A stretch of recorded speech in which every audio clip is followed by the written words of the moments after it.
tengah naik turunnya hubungan Presiden Joko Widodo dan PDI Perjuangan, ada pemandangan pertemuan Ketua DPR yang juga Ketua DPP PDIP, Puan Maharani, dengan Jokowi di acara World Water Forum di Bali. Puan bilang tidak ada obrolan politik dengan Jokowi, tapi Puan mengaku selama di Bali, keduanya terus berkomunikasi dan selalu bersama-sama. Ya, selama di Bali kita berkomunikasi. Kemarin acara gala dinner, hari ini opening, terus high level meeting. Ya, kita komunikasi, saya duduknya sebelahan dan selalu bersama-sama. Ada soal ngomongin rakernas nggak? Mungkin kan Gak ada ngomong politik nih, ngomongnya urusan air. Apa? Yang bisik-bisik tadi sama Pak Jokowi. Namanya bisik-bisik ya, nggak kedengeran lah apa, rahasia. Meski Jokowi dan Puan terlihat akrab, tapi PDI Perjuangan memastikan tak mengundang Jokowi dalam Rakernas kelima yang berlangsung akhir pekan ini. Sekjen PDIP Hasto Kristianto menyatakan hanya mengundang pihak yang tegakkan demokrasi dan keadilan. Dalam sengketa Pilpres baru pertama kali ada dissenting opinion dari 3 hakim MK. Dengan spirit itu tentu yang diundang adalah mereka yang memiliki spirit di dalam menegakkan demokrasi hukum, menegakkan negara hukum, menegakkan demokrasi yang berkedaulatan rakyat. Memang santer disebut Jokowi dan putranya Gibran Rakabuming Raka sudah tak dianggap kader oleh PDI Perjuangan. Tapi sampai saat ini belum diketahui keduanya berlabuh ke partai apa.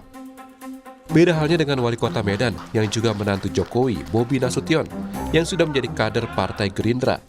Bahkan Bobi mengaku meminta izin Jokowi untuk bergabung dengan Gerindra, sekaligus akan maju dalam Pilgub Sumatera Utara. Ya pasti sebagai orang tua, kami sebagai anak pasti minta izin sama orang tua. Nah, apakah dengan kehadiran Bapak ke Gerindra, apakah semua keluarga nanti akan masuk Gerindra atau gimana? Mas Gibran, anak saya masih kecil, belum bisa masuk Gerindra. Ya kalau hari ini saya sebagai kader Gerindra, tentunya saya akan terus koordinasi dengan Gerindra, dengan Partai Gerindra. Saya tidak akan berjalan atas nama pribadi saja, tapi saya akan berjalan bersama Gerindra juga tentunya. Yang terus jadi pertanyaan, apakah Presiden Joko Widodo sudah benar-benar bukan lagi kader PDIP? Karena tidak ada lagi pertemuan-pertemuan antara Jokowi dengan elit PDIP. Tim Liputan, Kompas TV. PDI Perjuangan memastikan tidak mengundang Presiden Joko Widodo dalam Rakernas Partai Demokrasi Indonesia Perjuangan yang berlangsung mulai Jumat besok. Tapi sebenarnya apakah Jokowi dan putranya Gibran Rakabuming Raka sudah keluar dari PDI Perjuangan? Karena yang sekarang sudah terang-terangan baru menantunya Bobi Nasution yang kini bergabung ke Partai Gerindra. Kita ulas hal ini bersama politisi PDI Perjuangan Ciko Hakim, Wakil Ketua Tim Kampanye Nasional Prabowo Gibran Silverster Matutina, dan analis komunikasi politik Ahmad Khairul Umam. Selamat pagi Bapak-Bapak. Selamat pagi Mas Radi. Ya, saya ke Bung Ciko dulu deh. Jadi fix ya, nggak diundang ya Bung Ciko ya? Bung Ciko? Wah kayaknya ada kendala komunikasi nih dengan Bung Ciko Hakim. Bung Ciko dengar suara saya? Yes. Baru dengar. Ya. Oke. Gimana?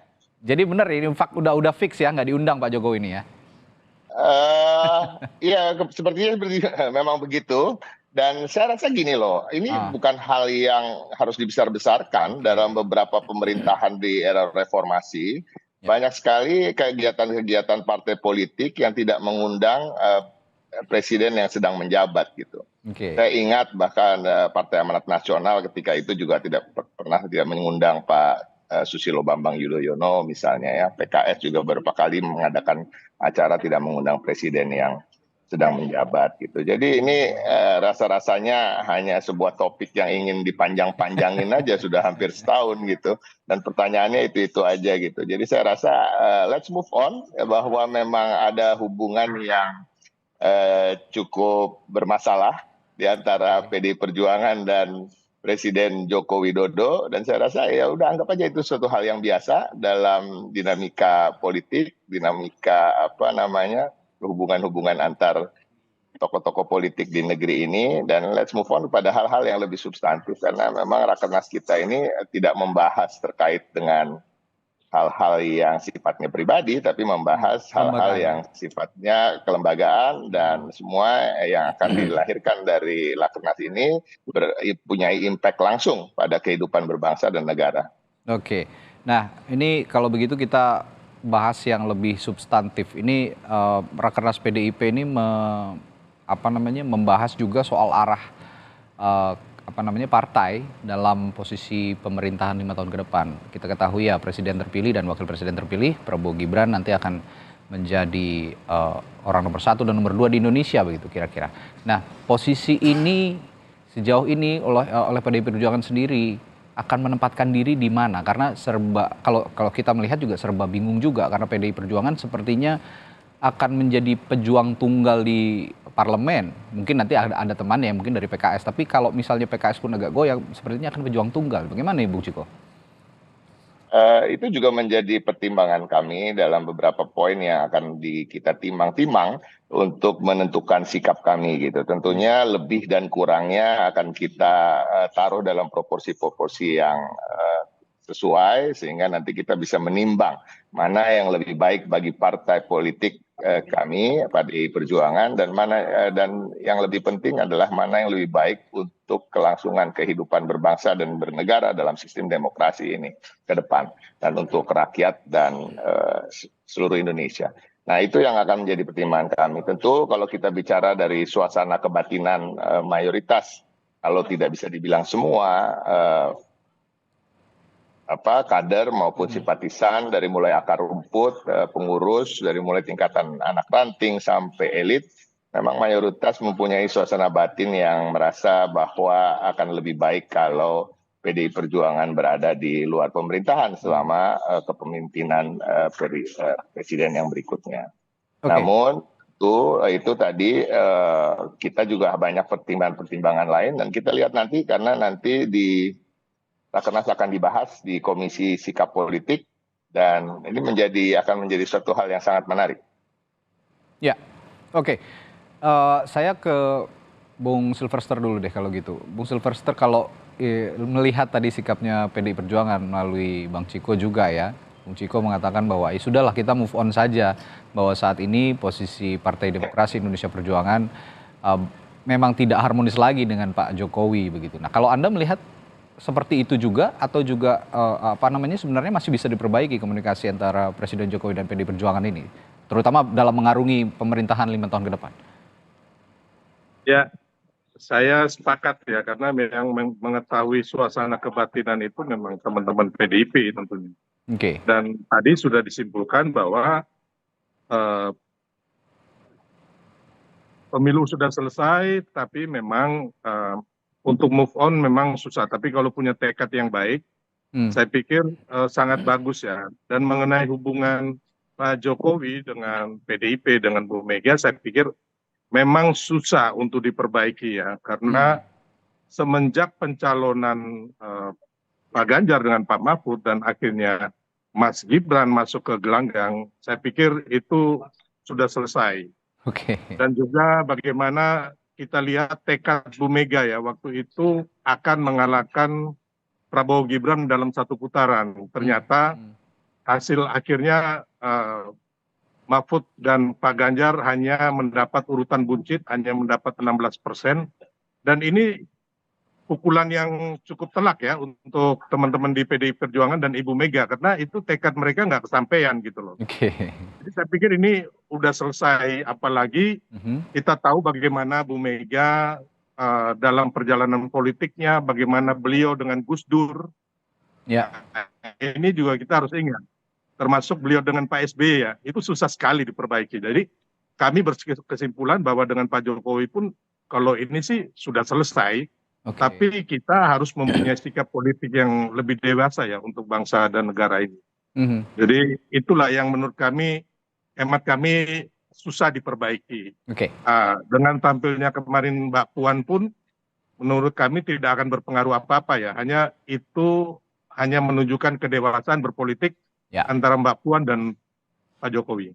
Ya, kedewasaan berpolitik yang memang dibutuhkan untuk perlihatkan kepada publik gitu ya, kira-kira bahwa kemarin kompetisi boleh, tapi ya sudah berakhir kompetisi, masing-masing harus juga bisa bersikap dewasa dan juga secara politik ya, dewasa dan juga menunjukkan kepada publik bahwa para elit ini sudah baik-baik saja begitu, sudah baik-baik saja pasca pemilu 2024. Nah, tapi yang ingin saya tanyakan juga nih, Bung Silverster, kalau memang mengarungi 5 tahun ke depan, Presiden terpilih Prabowo dan Wakil Presiden terpilih Gibran, masih perlu nggak sih untuk berkomunikasi dengan PDI Perjuangan, terutama dengan Ibu Megawati sebagai juga salah satu pemimpin bangsa begitu yang pernah juga menjadi presiden.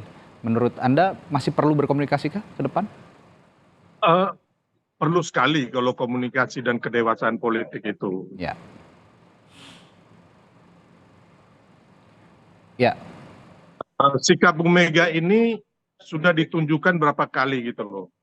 Bagaimana beliau dengan Gus Dur, ya kan, yang dalam masa akhir pemerintahan beliau berdua itu tidak akur. Bahkan ya kita tahulah Gus Dur digulingkan karena apa begitu dan oleh siapa. Termasuk Pak SBY ya, yang jadi sikap ini kalau Pak Jokowinya sendiri kan sudah selesai. Setelah 20 Oktober Pak Jokowi selesai, beliau akan meninggalkan hiruk pikuk dunia politik, tapi beliau juga akan memberikan masukan ke Prabowo Gibran sepanjang diminta oleh Pak Prabowo dan Mas Gibran. Tapi saya lihat kalau dari Pak Prabowo dan Mas Gibran akan bersikap sangat dewasa ya, dan memang butuh masukan dari pemimpin-pemimpin sebelumnya. Tapi kita kembali lagi, kita garis bawahi bahwa sikap itu tidak dipunyai oleh Ibu Megawati ya. Yang ini yang memang ya memang begitulah Ibu Mega. Jadi ya kita biasa-biasa saja gitu loh menghadapi ini semuanya. Baik, saya ke Mas Umam. Mas Umam, oke lah, hubungan Presiden Joko Widodo dan PDI Perjuangan sudah tidak bisa lagi diselamatkan sepertinya begitu. Tapi saya ingin tanyakan dari perspektif komunikasi politik begitu. Hal yang sama juga saya tanyakan. Hubungan antara Jokowi lalu juga Prabowo Gibran ke depan 5 tahun ke depan dengan PDI Perjuangan, posisinya akan seperti apa pola komunikasi yang terjalin nanti 5 tahun ke depan kira-kira, Mas Umam? Mas Reddy, terkait dengan konteks pola hubungan itu tentu akan ditentukan oleh dinamika politik menjelang Oktober 2024. Ini situasi masih memungkinkan terjadi dengan segala kemungkinan ya. Kalau misal tadi disampaikan bahwa sikap PDIP yang begitu clear, bahkan tadi Bang Ciko itu yang biasanya sangat sangat malu-malu ya, atau konteks mencoba untuk menutup. Tadi bahasanya sudah sangat vulgar, ada masalah yang sangat serius. Dan hal sama juga disampaikan oleh Pak Silverster. Tapi begini, pertemuan misalnya antara Pak Jokowi dengan Mbak Puan memang kemarin itu dalam konteks formal kenegaraan. Tetapi bisa saja kemudian pertemuan itu menjadi bagian dari upaya untuk mendorong misalnya Mbak Puan yang dianggap memiliki karakter komunikasi politik yang relatif lebih fleksibel, lebih negotiable dalam proses dinamika, baik dalam konteks bernegosiasi dengan rival maupun lawan politik dari PDIP selama ini, maka bisa saja kemudian Mbak Puan akan dijadikan sebagai bagian dari elemen yang memang betul-betul mampu menjembatani antara PDIP dengan Pak Jokowi dan lingkarannya. Nah, momentum itu akan bisa terjadi kalau misal kemudian dalam proses regenerasi kepemimpinan partai, Mbak Puan maju menjadi bagian dari kontestan terkuat dan kemudian mampu menggunakan kekuatan dan struktur jaringannya untuk memimpin PDIP ke depan. Kalau misal kemudian itu bisa dilakukan dan kemudian mendapatkan dukungan dari dalam tanda kutip rival politik yang saat ini tampaknya memang sedang panas-panasnya, maka bisa saja kemudian nanti hubungan PDIP ke depan dengan pemerintahan baru Prabowo Gibran akan membaik lagi. Nah, kita bayangkan barangkali dengan segala kelihayan berstrategi, kelihayan dalam bersiasat di politik, Pak Jokowi bisa saja kemudian membangun komunikasi, membangun kesepahaman. Kalau misal tadi disampaikan Bobi sekarang sudah ada di Gerindra, kemudian Gibran menurut informasi spekulatif juga sudah mulai pendekatan ke Golkar misalnya. Lalu kalau misal kemudian Mbak Puan bisa ditempatkan di pucuk pimpinan PDIP, maka ini akan jauh memudahkan diaspora kekuatan yang bisa di reach out seorang Joko Widodo. Nah, Oke. ini yang barangkali perlu kita lihat. Apakah kemudian pengaruh seorang Jokowi bisa masuk lebih dalam proses kontestasi di internal dinamika politik PDIP ke depan atau tidak.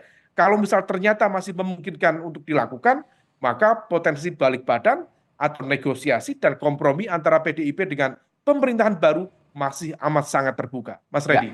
Baik, saya teringat almarhum Pak Taufik Kemas saat pemerintahannya Pak SBY. Bisa memainkan peran yang Anda sebut tadi, Mas Umam, begitu cair, begitu dinamis, sehingga bisa menjembatani komunikasi-komunikasi politik yang dibangun pada saat itu antara PDI Perjuangan dan Bu Mega, lalu juga dengan Pak SBY. Nah, apakah Mbak Puan ini perannya juga akan kurang lebih sama seperti Pak Taufik Kemas pada saat itu, Mas Umam? Ya, betul sekali Mas Reddy. Memang karakter kemampuan Mbak Puan dalam berkomunikasi dengan kawan maupun dengan lawan berpolitik memang salah satunya dipengaruhi oleh kapasitas kepemimpinan politik seorang Taufik Kemas itu sendiri. Ya. Memang di momentum itu kalau misal kita cermati, itu adalah bagian dari kemampuan pucuk pimpinan PDIP untuk meyakinkan dan juga memang mendapatkan respon yang baik dari pemerintahan Presiden Susilo Bambang Yudhoyono waktu itu. Sehingga posisi oposisi betul-betul kemudian mendapatkan ruang yang terbuka. Tidak ada kekuatan yang kemudian mencoba untuk memainkan atau mengintervensi internal partai, seperti misalnya kemarin Demokrat ada yang ingin ngacak-ngacak gitu misalnya, atau dalam konteks pembagian kue kekuasaan, kalau misal kita cermati, dulu juga banyak teman-teman di PDIP yang juga mendapatkan posisi sebagai dubes, sebagai komisaris DPUMN, yang itu sangat berbeda dengan saat ini, yang tampaknya formatnya sangat berbeda. Nah, kalau misal Mbak Puan bisa memainkan itu, maka kemudian itu akan menjadi sebuah ruang yang jauh lebih fleksibel. Di satu sisi PDIP bisa memainkan peran sebagai oposisi yang kuat, tetapi di saat yang sama kekuatan itu juga bisa terjaga dengan baik dengan basis komunikasi yang terjaga antara PDIP dengan pemerintahan baru ke depan.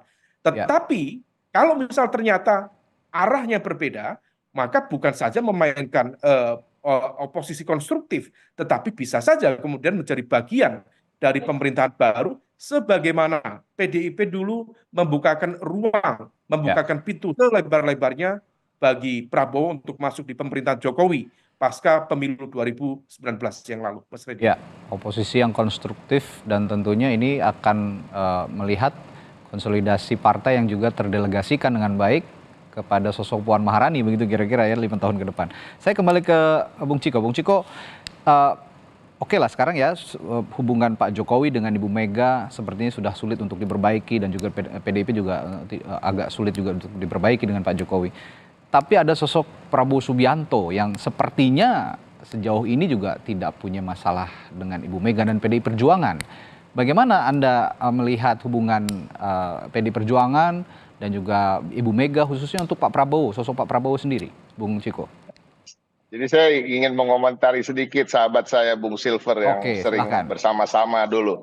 Ya, kita bicara soal sikap Ibu Mega, ini kan selalu yang dikatakan sikap Ibu Mega, sikap Ibu Mega. Tapi kan kita lupa menceritakan secara keseluruhan apa yang menyulut sikap-sikap tersebut. Nah, ini juga masyarakat juga harus kita ingatkan. Dari kesempatan ini saya sampaikan, kami merasa memang ada pelanggaran-pelanggaran yang sangat serius terhadap sistem demokrasi kita dalam pemilu kemarin. Dan itu juga tercermin dari dissenting opinion yang disampaikan 3 hakim, bahkan 2 hakim yang tidak menyampaikan dissenting opinion, menyatakan sebenarnya memang terjadi pelanggaran etika, namun untungnya tidak diatur dalam undang-undang. Jadi artinya ini kan suatu hal yang terkait dengan bangsa dan negara. Kami tidak mengatakan murni bahwa ini terkait dengan pengkhianatan Pak Jokowi dan putra-putranya terhadap partai kita, tapi juga kepada bangsa dan negara. Dan ini diamini oleh sebagian besar koalisi masyarakat sipil, baik itu tokoh-tokoh budayawan, intelektual, mahasiswa, dan juga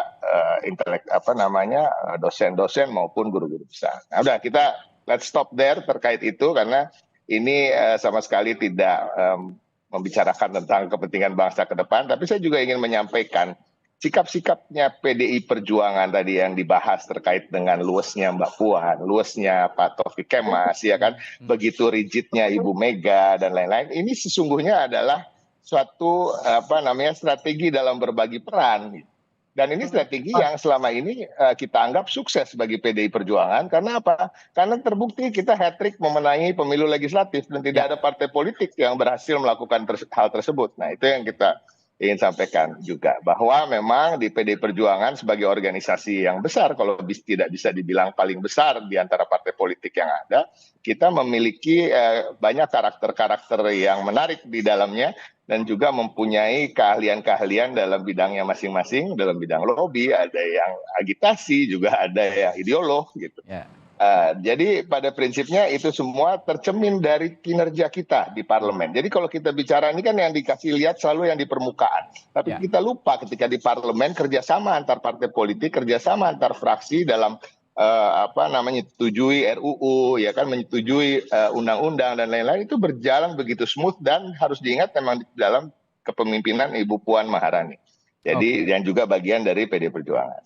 Ya. Terus apalagi lupa tadi. Soal hubungan Pak Prabowo sendiri nanti nih dengan PD Perjuangan dan Ibu Mega gimana nih? Karena secara pribadi sepertinya tidak ada masalah. Ya, memang nggak ada masalah, dan antara Partai Gerindra dan PDI Perjuangan juga nggak ada masalah, ya kan, dalam kita bekerja sama dalam membangun negeri ini bersama-sama melalui parlemen. Nah itu.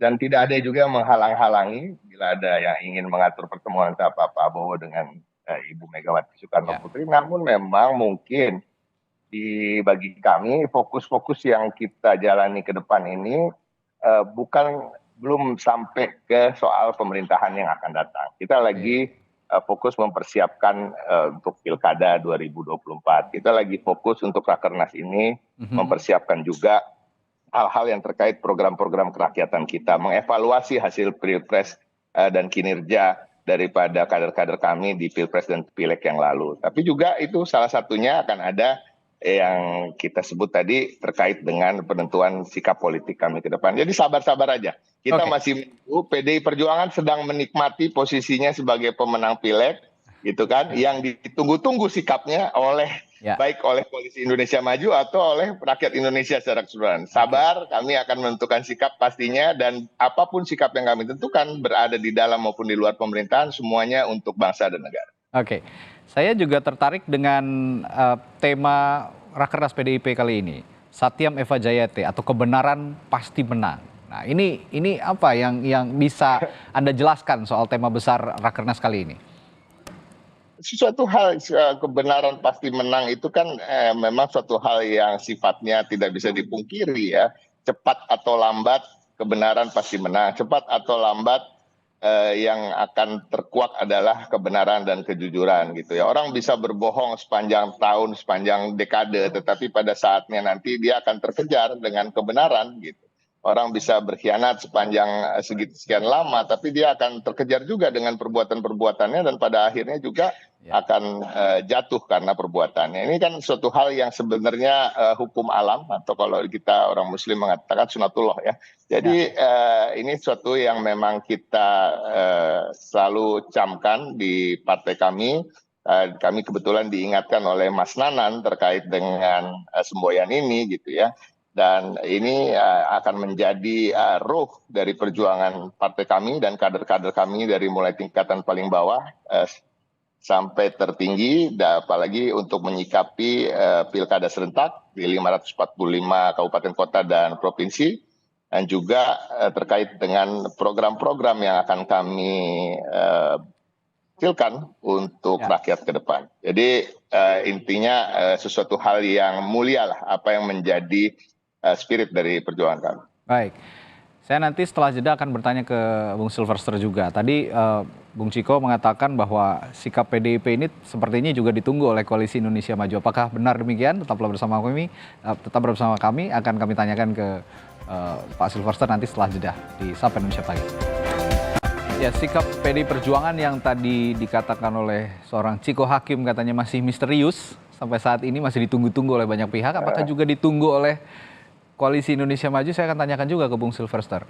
Apakah betul ditunggu sikap PDIP ini oleh di internal Koalisi Indonesia Maju, Bung Silverster?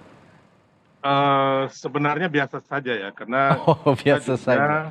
koalisinya sudah cukup komplit. Oke. Jadi ya paling ya intinya bahwa tentunya yang kita inginkan juga bahwa PDIP akan membangun bangsa ini dengan menjadi oposisi. Itu yang memang harus kita hargai sebagai untuk ngecek and balances terhadap pemerintahan Pak Prabowo dan Mas Gibran gitu. Jadi ya kita udah tahu lah sikap PDIP kayaknya akan tetap begitu. Apalagi kita tahu bahwa sebenarnya kayak Mbak Puan kemarin ke Bali itu bagus banget ya kan. Tapi kan memang 100% saham PDIP ini masih dimiliki oleh pemilik partai yang aslinya, yaitu Ibu Megawati ya. Ya. Tapi dan juga kita harus tahu juga bahwa memang dengan tampilnya Mbak Puan kemarin, terus ada lagi terus Pak Bambang Pacul yang sudah mengakui kemenangan dan kehebatan Pak Prabowo dan Mas Gibran ya. Termasuk Pak Oli Dondong Kambe ya, yang kemarin juga menjemput dan satu mobil dengan Pak Jokowi. Di sini masyarakat diperlihatkan bahwa di PDIP juga ada terjadi faksi ya, atau ada kubu yang mau berkoalisi dan juga ada kubu yang beroposisi. Tapi itu kembali lagi berpulang kepada teman-teman PDIP-nya sendiri begitu, dan kembali lagi Ibu Megawati sebagai yang punya pemilik partai lah. Tokoh sentral ya. Ya. Baik. Nah, tapi kan PDI Perjuangan ini pemenang pileg juga. Kita tidak bisa menutup mata bahwa PDI Perjuangan adalah partai pemenang pileg begitu. Dan mungkin juga akan cukup mendominasi kader-kadernya di Senayan, di parlemen. Nah, apakah betul tidak terlalu berpengaruh juga sikapnya terhadap Koalisi Indonesia Maju dan internal pemerintahan Prabowo Gibran ke depannya? Pak Silverster. Ya, tidak ada ya. Kalau mama kita melihat bahwa yang terpenting bagaimana kita membangun oposisi yang baik, oposisi yang ingin agar bangsa ini maju ke depannya. Dan saya pikir itu sangat bagus ya, apabila PDIP mengambil sikap itu. Dan bahkan bila perlu, kalau saat ini sudah tidak sejalan ya, kami inginnya agar PDIP juga mulai sekarang kalau bisa pas di Rakernas ini menarik seluruh menterinya dari kabinet Presiden Jokowi. Itu satu sikap yang sangat terpuji, karena daripada kita melihat serangan-serangan PDIP ini nggak berhenti ya, kita melihat seperti anak kecil sebenarnya. Bahkan bukan hanya Hasto dan lain-lain ya, CS ya, itu pendukung-pendukung Ganjar Mahfud, ya kan, termasuk PDIP, itu di medsos tuh gila-gilaan itu. Bahkan sudah cenderung menggiring opini yang tidak baik buat bangsa kita dan cenderung melakukan hoax ya. Kebohongan-kebohongan itu yang menurut kita bangsa ini kita nggak bisa bangun kayak begitu. Makanya Bang Ciko bilang kebenaran itu kita lihat Bang Ciko. Yang kebenaran yang terjadi bahwa pemilu ini sudah selesai dengan hasil damai dan tidak ada kecurangan yang diakui oleh saksi-saksi dari PDIP sendiri. Saksi 01, 02, 03. Terus KPPS, ya kan, Bawaslu, DKPP, terus KPU, Mahkamah Konstitusi. Terus siapa lagi yang akan dipercaya oleh PDIP gitu loh? Apakah PDIP ini teman-teman PDIP tinggal di hutan kali ya, jadi tidak mengakui semua hal ini gitu loh. Jadi ya marilah kita membangun, ya kan. Saya yakin bahwa sejarah bangsa kita akan mencatat bahwa memang keterpilihan Prabowo Gibran ini memang adalah restu dari rakyat gitu. Dan saya berani bertaruh kapanpun kita bisa gitu loh memberikan data-data bahwa tidak ada kecurangan dalam Pilpres kemarin gitu. Tapi sebagai kontrol sosial, kritik publik ya boleh-boleh saja sebenarnya kan Bung Silverster kalau menyampaikan pendapat. Kita menyambut hal yang positif. Ya. Karena memang sangat diperlukan, PDIP sangat diperlukan bangsa ini untuk mengawasi pemerintahan Pak Prabowo dan Mas Gibran nantinya ke depannya begitu. Ya, dan kita sangat hargai. Baik. Saya ke Mas Umam lagi. Mas Umam, sepertinya memang ya tadi ya bahwa efek dari hubungan Pak Jokowi dan Bu Mega dan PDI Perjuangan sendiri yang sudah tidak harmonis akan juga terlihat ya pada pemerintahan Prabowo Gibran ke depan 5 tahun ke depan. Nah, ini menarik, saya juga melihat tadi sebagai yang dinyatakan oleh Bung Silverster juga sulit sekali sepertinya kita saat ini juga menyampaikan kritik-kritik yang terlalu menohok begitu. Nantinya dianggapnya terlalu atau cenderung dibilang hoax begitu. Nah, ini saya juga agak-agak tergelitik dengan penyampaian kritik. Seperti apa yang harus kita sampaikan sebenarnya dalam menghadapi pemerintahan 5 tahun ke depan, Mas Umam? Ya, kalau misal terkait dengan konteks kritik, yang terpenting kritik itu betul-betul sifatnya konstruktif, tidak mengandung hoax, tidak mengandung fake news, tidak mengandung character assassination, tidak mengandung sesuatu yang sifatnya menghasut, atau dalam konteks ini adalah sesuatu yang hate speech atau perkataan yang justru menyebarkan kebencian. Nah, itu yang kemudian memang betul-betul dibutuhkan. Tetapi terlepas dari itu ya, memang dalam sebuah dinamika kebenaran, kalau misal tadi menyitir topik atau tema dari Rakernas PDIP, Satyam Eva Jayate, dan ini adalah bukan topik baru, di Rakernas sebelumnya juga temanya Satyam Eva Jayate. Maka ini adalah sebuah perang tafsir kebenaran. Mana yang merasa benar? Teman-teman PDIP merasa benar, teman-teman dari Pak Prabowo CS yang tadi disampaikan oleh Pak Silverster juga merasa benar. Bahkan kalau misal saya cermati betul, kalau misal memang benar yang disampaikan Pak Silverster tadi itu merepresentasikan basis utama dari mesin utama Koalisi Indonesia Maju di lingkaran dalam Pak Prabowo, maka dengan bahasa lain sebenarnya ingin mengatakan bahwa pemerintahan Prabowo Gibran sudah tidak butuh PDIP. Maka tadi bahasa yang cukup kuat seperti anak kecil, seperti tinggal di hutan, saya pikir itu adalah sebuah bentuk penegasian secara eksplisit dalam konteks politik bahwa ruang kompromi, ruang negosiasi rasa-rasanya tidak dibutuhkan. Dan barangkali itu adalah sebuah ekspresi surplus kepercayaan diri dari teman-teman di Koalisi Indonesia Maju. Karena memang bagaimanapun juga per hari ini basis kekuatan politik kalau misal kemudian dihitung termasuk dari Nasdem dan juga PKB kalau misal masuk di pemerintahan nanti sudah 74, something persen. Nah itu cukup signifikan. Nah ini yang kemudian sekali lagi kita berharap kedewasaan berpolitik. Nah kedewasaan itu akan diukur pada level mana kemudian basis check and balances bukan sekedar pada konteks pertarungan ego, bukan hanya konteks pertarungan individu yang kemudian endingnya hanya etalase kebencian yang justru hanya akan mengaduk-aduk. Ini menarik. Ya, etalase kebencian kalau Anda tegaskan seperti itu. Tapi saya ingin tanyakan juga, saya yakin juga Anda, Mas Umam, mengamati juga komunikasi politik yang berlangsung atau beredar di media sosial maupun juga di media mainstream begitu ya. Nah ini kalau Anda melihat tadi kan kalau kata Bung Silverster katanya kritiknya banyak hoax juga. Nah kalau yang Anda cermati Mas Umam, apakah kritik-kritik yang mengalir dari PDI Perjuangan dan juga simpatisannya saat ini itu mengandung hate speech, mengandung kebencian dan juga hoax menurut Anda, Mas Umam? Mas Reddy, saya pikir kita tahan dulu, jangan langsung masuk pada fase yang sifatnya judgmental. Karena kalau kita bicara pada level sosial media, itu aktornya sangat banyak sekali. Betul. Dan riset yang dilakukan belum buzzer-buzzer ya. Let's say buzzer, termasuk aktor, termasuk kemudian robot dan lain sebagainya, itu kemudian betul-betul memang tidak bisa dinisbatkan sebagai sebuah tafsir atau sikap politik pada kekuatan politik tertentu. Sepakat. Karena bagaimanapun juga itu bukan sesuatu yang genuine. Ada yang genuine, ada yang tidak genuine. Ada yang memang betul-betul real dari aktor kekuatan politik tertentu, ada yang memang sifatnya diorkestrasi. Bahkan oleh para buzzer, oleh elemen-elemen yang mereka tidak paham betul tentang etika, tentang demokrasi, tapi itulah yang membanjiri sosial media kita. Nah, kita di level ini hati-hati. Jangan judgmental. Kalau misal kita judgmental, lagi-lagi yang akan muncul adalah etalase kebencian dalam ruang demokrasi kita. Oke, baik.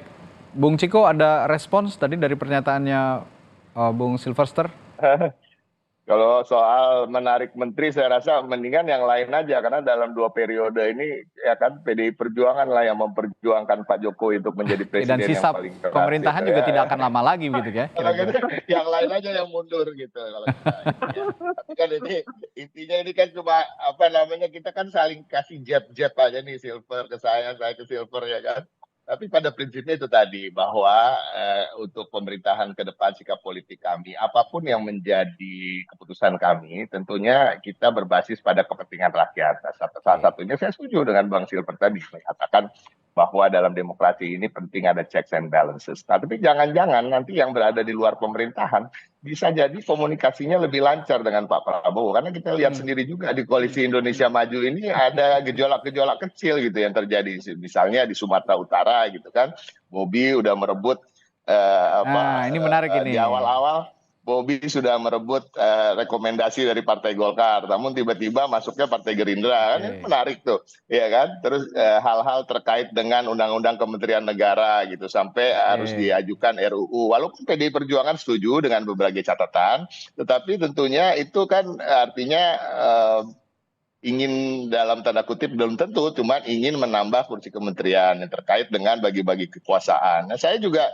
sebagai anak bangsa ya, dan PDI Perjuangan sendiri, kita berharap yang terbaik akan dilakukan oleh Pak Prabowo. Kita tidak berharap Pak Prabowo membawa negeri ini ke gerbang kehancuran dan lain-lain. Justru kita berada di luar pemerintahan maupun di dalam, tujuan kita adalah sama-sama mensukseskan kehidupan berbangsa dan negara dan sukses. Nah, artinya kita ingin mengingatkan juga agar Pak Prabowo itu tidak terlalu mudah ditekan-tekan oleh teman-teman dari partai koalisi pendukungnya sehingga menambah kursi kementerian negara hanya karena untuk bagi-bagi kekuasaan, dan ini akan menunjukkan suatu sikap kepemimpinan yang lemah. Nah, itulah yang saya sampaikan tadi akan menjadi yang pastinya PDI Perjuangan ada di dalam atau pada di luar pemerintahan akan menjadi mitra yang kritis bagi pemerintah ke depan, dan semoga kita semua bisa bekerja sama, baik itu sifatnya sebagai koalisi maupun sebagai oposisi. Oke, karena Anda menyinggung Bobi, saya singgung sedikit juga nih, tanya sedikit dan bisa dijawab singkat juga. Kalau Bobi kan sudah jelas nih jadi kader Partai Gerindra setelah jadi PDIP. Kalau Pak Jokowi dengan Mas Gibran ini statusnya memang digantung aja begitu ya, Bung Ciko?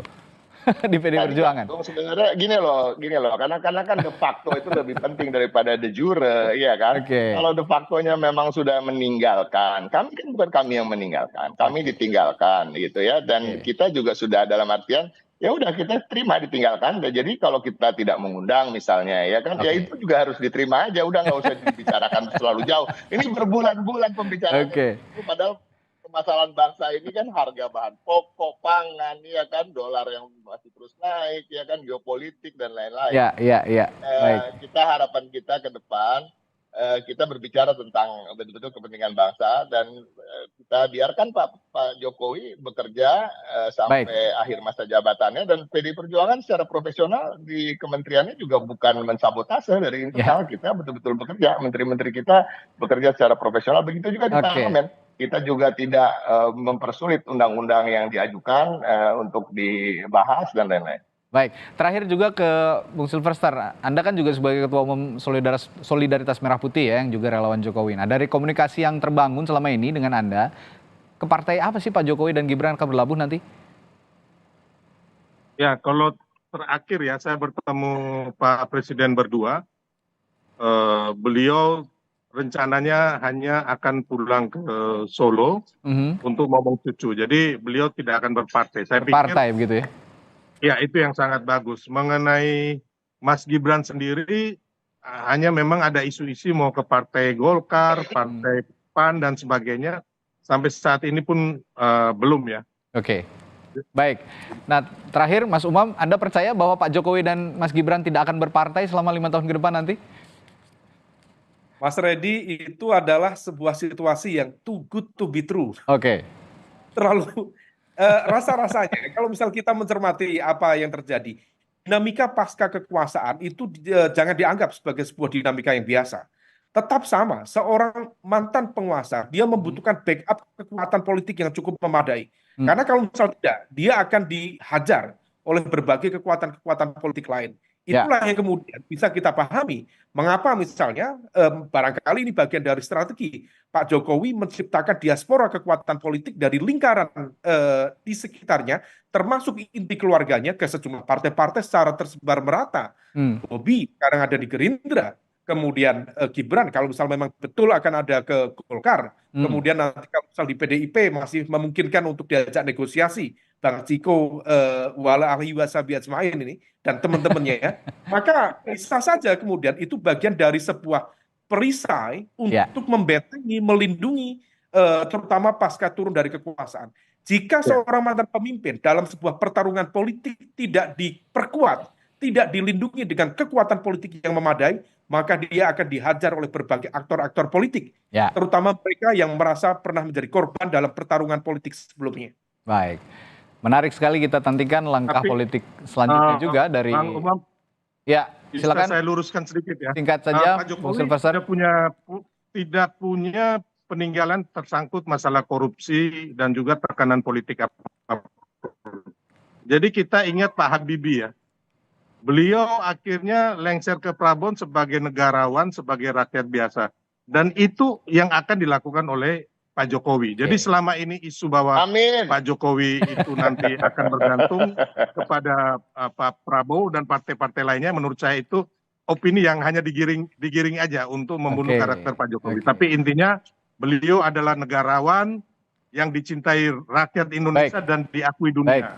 Jadi semoga demikian Bang Silverster, karena tadi udah diaminkan oleh Bang Ciko, karena seringkali sign kanan tuh beloknya sign kiri, jadi beloknya ke kiri. Ya, kalau bahasa komunikasi politik begitu, jika terus dibawa ke kanan, taunya beloknya ke kiri begitu ya. Mas Gibran, kalau untuk Mas Gibran saya sepakat itu. Tapi kalau ada pengecualian. Baik. Ya, Pak Jokowi enggak, ya, beliau negarawan besar. Bapak, apapun langkahnya, saya sebagai rakyat biasa, sebagai publik juga menunggu-nunggu ini sikap politik dari Pak Jokowi, bagaimana katanya mau ngomong cucu tapi tetap pasti akan ada sikap politik sebagai politisi, ya itu lumrah begitu memiliki sikap politik, entah itu mau gabung di partai atau tidak, tetap untuk menarik untuk tetap dicermati 5 tahun ke depan. Terima kasih Mas semuanya. Kami akan mengantar Pak Jokowi ke Solo. Ya, siap. Orang nanti itu. Oke, baik. Terima kasih politisi PDI Perjuangan Ciko Hakim, Wakil Ketua TKN Prabowo Gibran Silverster Matutina, dan analis komunikasi politik Ahmad Hoirul Umam telah berbagi perspektif pagi hari ini. Terima kasih Bapak-Bapak, sehat selalu, sampai jumpa lagi.